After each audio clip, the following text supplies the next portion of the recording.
Thank you, Mr President. I seek leave to make a brief explanation before asking a question of the Minister for Aboriginal Affairs regarding Aboriginal community-controlled organisations. Is leave granted? Leave is granted. The Honourable Mrs Henderson. The national peak body for Aboriginal and Torres Strait Islander Child and Family Services, namely the Secretariat of National Aboriginal and Islander Children Care, or the SNAICC, published a report this year titled Funding Model Options for ACCO Integrated Early Years Services. In the report, they state that their research has found that current funding approaches are not fit for purpose and are failing Aboriginal and Torres Strait Islander children, families and communities. They state that current funding approaches, and I quote, "1. create barriers for Aboriginal and Torres Strait Islander children and families in accessing early childhood education and care and integrated early years services. 2. limit ACCO's capacity to deliver holistic, child-centred services needed to support Aboriginal and Torres Strait Islander children and families to thrive. And 3. are not successfully improving early development outcomes for Aboriginal and Torres Strait Islander children," end quote. In addition, the National Indigenous Times reported on the 3rd of October of this year that the new Wakawakana Kayani CE, and I do apologise if my pronunciation is incorrect, said that many ACCOs were working in the early intervention and prevention space without being adequately funded or supported for the work they do. Mr President, my questions to the Minister are, what have you done, what has the government done to address the, quote, patchwork and piecemeal, end quote, for funding for ACCOs as stated by the Secretariat of National Aboriginal and Islander Childcare, and how has the government and this minister how has this minister worked with the Minister for Child Protection to better fund ACCOs? The Attorney General. Thank you, sir, and I thank the honourable member for a question, and it is a very good question, and it is a pleasure to have a question from each of the members of the opposition during the course of question time today. The ACCOs, as they're more commonly known, ACCOs, Aboriginal Community Controlled Organisations, are organisations that are Aboriginal-led and run organisations that provide services to Aboriginal people.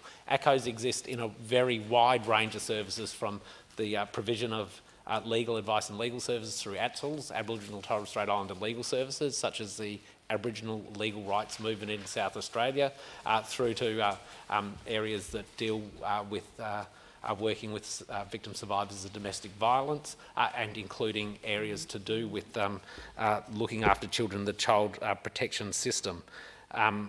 The organisation that the honourable member mentioned, which is colloquially known as SNAKE as the acronym, headed by Catherine Little, is an exceptionally important advocacy organisation, and I am very grateful to regularly be able to have discussions with Catherine, the CEO of SNAKE, about the work that they do.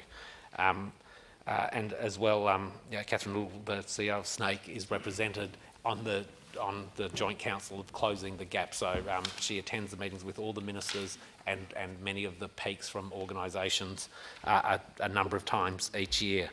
In relation to funding of ACCOs, one of the ambitions of the Joint Council of Closing the Gap is to have services used by Aboriginal people as much as possible be provided by Aboriginal people rather than by governments, and that is an aim that we are signed up to in South Australia.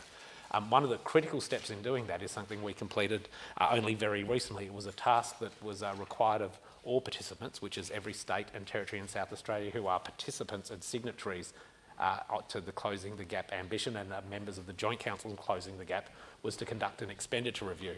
Unfortunately, when we came to government in March of 2022, we found that no work had been started on this requirement of members of the Joint Council of Closing the Gap.